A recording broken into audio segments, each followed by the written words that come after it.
मैंने भी सोचा चलो खालिद से कह कर कहूँगा कि कहीं यार रेडियो पर टेलीविज़न पर और क्या होती हैं वो कैसेट कंपनियाँ, कहीं मेरी आवाज़ रिकॉर्ड कराओ। मेरी कट गई जेब, उसी में तुम्हारा पता था। बस इधर उधर घूम रहा था, पुलिस वालों ने पकड़ लिया, हवालात में बंद कर दिया। अरे मारा पीटा तो नहीं? नहीं मारा पीटा तो नहीं, सोने नहीं दिया, खाने को कुछ नहीं दिया। और मियाँ वो तुझे समझाया था एक गाना वगैरह हीर वगैरह छोड़, अपनी छोटी मस्जिद संभाल ले। ओए हमारे मुल्क में खिलाड़ियों, फनकारों और सलाहियतों की कोई कदर नहीं। ना ना, ऐसी बात भी नहीं है। मैं उदास होकर ना हवालात में हीर गा रहा था।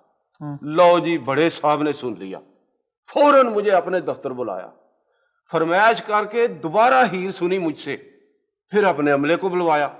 कहने लगे यार ये तो कोई आर्टिस्ट आदमी है, फनकार है, इसे क्यों पकड़ लाए हो, छोड़ दो इसे।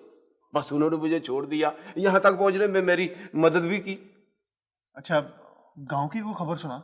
और यार लिखा था खत में तुझे, ताजी बेचारी को तलाक हो गई यार।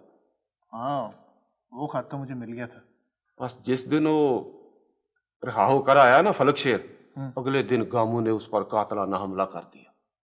बच तो गया, बस शदीद जख्मी है।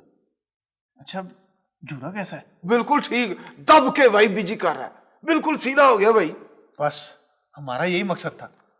अच्छा यार कुछ खाने को मंगवा, असल खबर मैं तुझे खाना खाने के बाद